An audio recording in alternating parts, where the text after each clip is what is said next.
Hey everyone, this is acyuta-bhava from Nightlight Astrology, and today we are just going to take a quick look at some of the transits perfecting over the weekend, specifically the movement of Mercury and Mercury heading through the heart of the sun in a Cazimi, and then what Mercury is going to be doing on the other side of that. So let me just give you a look at this. First of all, today's message is brought to you on part of a culminating Mars in Sagittarius, which could make things a little kind of frustrating or more agitating, a little bit more fiery, aggressive, and so forth over the weekend.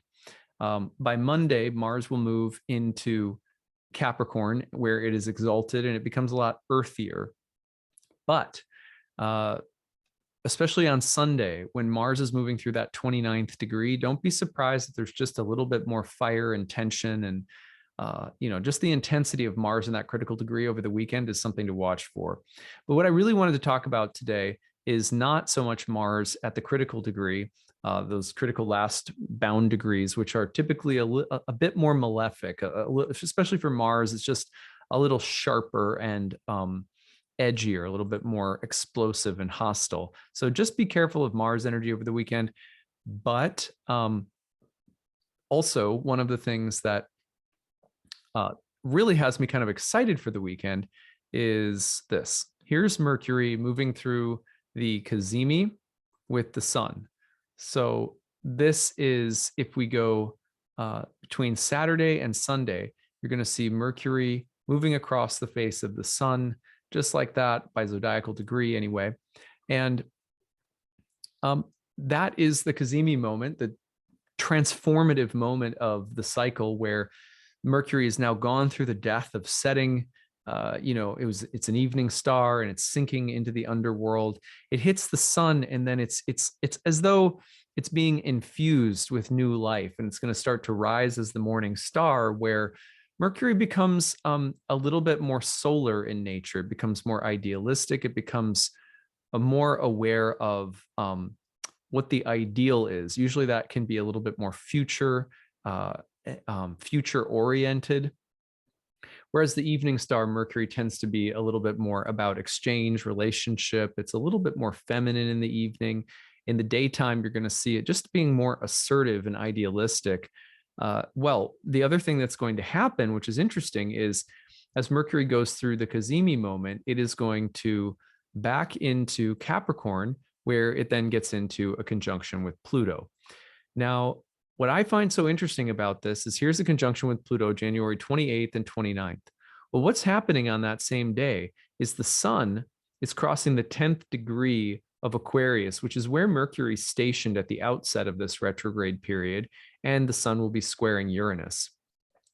At the exact same time that the sun squares Uranus, then it just crosses right over that square. Then we see at the same exact time, Venus is turning direct. And Venus will be turning direct in a trine with Uranus. So very close trine, not perfect, but very close. So you have the sun squaring Uranus as Venus is trining Uranus. Venus is turning direct.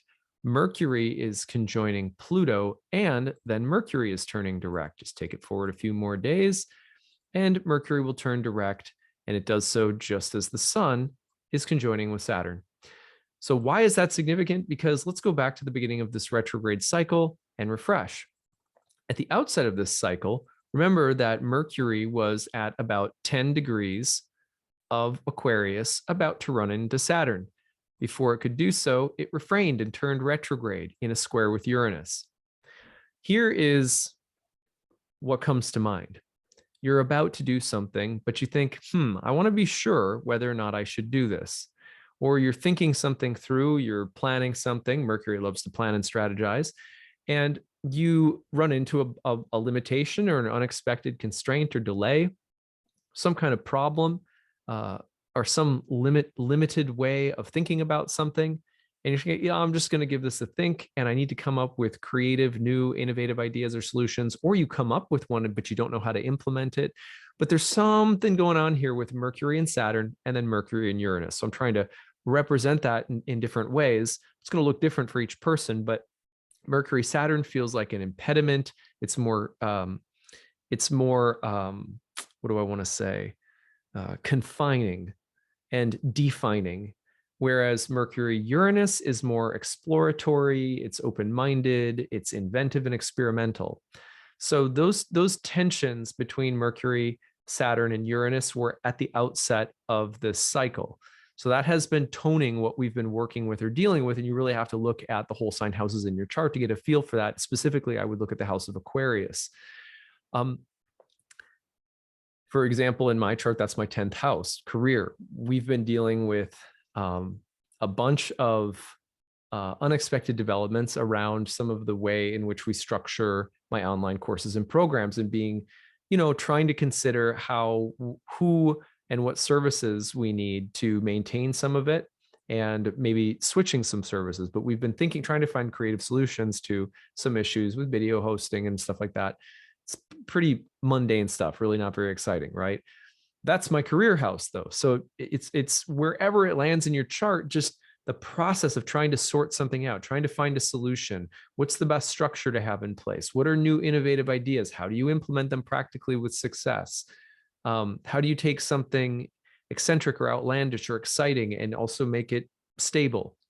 Whatever the process has been, you could say this retrograde cycle has been about just that, figuring it out. Now, this weekend, when Mercury crosses the face of the sun, it's like a reset moment. So Mercury is now emerging and ready to assert something, but it has to go through a conjunction with Pluto, which means there's still some excavating that has to be done. And there is the idea of a changing ideal. So Venus trining Uranus, and as this retrograde takes shape, as the retrograde Mercury, into the conjunction with Pluto takes shape, again, then we see, just circle it here to keep it organized. So look at this, what we're going to see back to back. Venus is trining Uranus. The sun is going to go in a square with Uranus at the degree that Uranus was stationing, both of which feel like breakthrough. And what happens? Venus is also turning direct. So something about Venus's retrograde cycle is overlapping with Mercury's retrograde cycle. That makes sense. Venus turns retrograde, goes over the conjunction to Pluto. Right after it, Mercury came through a conjunction with Pluto, then turns retrograde, comes back over Pluto. So the things that are being excavated and brought up here are deep and intense. And yes, there's the spark and the electricity of Uranus, maybe trying to implement things, trying to overcome limits and obstacles. But in order to do so, there's some really deep excavation going on. And that excavation is, in fact, like literally, I've had like 3 or 4 dreams about Egyptian tombs and mummies and like interesting, like subterranean underworld stuff since Venus has been, retrograde, co-present with Pluto. At any rate, not that you need to be decoding my mummy dreams, but so here's a moment. This is by a week from this weekend where Uranus hits the square to the sun. The light bulbs are going off. Mercury is about to station and turn direct after going back over Pluto. Venus is trining Uranus and Venus is turning direct. I mean, so whatever is happening, it starts this weekend. The reset, or let's call it the potential for integration, problem solving, whatever this Mercury retrograde cycle has been about, you're about to see the dominoes start moving, start knocking over one by one to create some kind of shift. I know that's a little vague.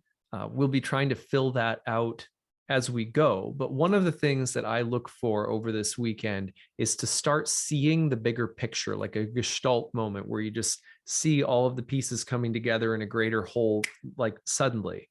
And then but probably what comes with it is once you see whatever this moment provides you with, it could also provide, the kind of clarity it's like if you've ever been in your basement or your attic or something, and you're trying to figure out how to organize it, and suddenly you see it all, right? And that moment is so clarifying because then you have a roadmap, you know where you're going to go, you know what you're going to do. But then comes the work of like realizing what it all entails. And you hadn't realized it previously. And now you realize you're up to your neck in a kind of work you weren't anticipating. It just has that kind of feeling around it where it's good, the whole picture coming through, a moment of insight or clarity. but then followed by the weight or the implications of that. And there's some excavating and some deeper, heavier stuff that's going to have to be worked through as whatever this breakthrough signifies starts to show itself. So that's what I'm seeing sort of vaguely.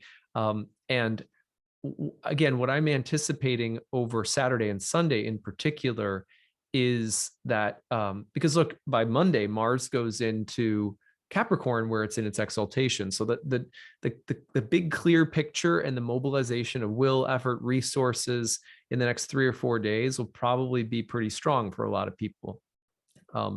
There's a really defined momentum shift happening in the next week that is a big part of the early astrology of 2022 because it marks the completion of a cooperative Mercury and Venus retrograde period that's been, pretty dynamic, but also, it's been hard to see how it's working on us because we've been in it. And I think we're going to start seeing it and getting the clarity, not only with the Cazimi this weekend, but again, then next week when we see Mercury pass through Pluto, that there's going to be some real uncovering of things that have been hidden by that time. So I'm looking forward to it. It feels a little enigmatic right now, trying to untie all of it. So I apologize, it's a little vague, but we will we'll keep up at this next week. We'll also be looking next week at misconceptions about the sign of Pisces. Finishing off that series, we'll be moving into a series perhaps next week or maybe the week after on the Tao Te Ching and just very simple, basic correlations between the Tao Te Ching and our practice of astrology. So I'm really looking forward to that. I should warn you in advance, I'm not any great Tao Te Ching master. Taoism, study of Taoism, the I Ching, and Taoist philosophy has been a side hobby of mine for many years.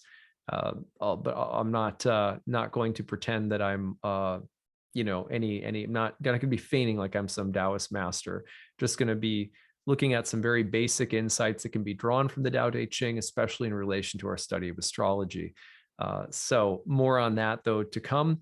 I hope you guys have a great weekend. If you have any good stories to share about any of the transits, the Mercury Cazimi over the weekend, use the hashtag grabbed or email us grabbed@nightlightastrology.com.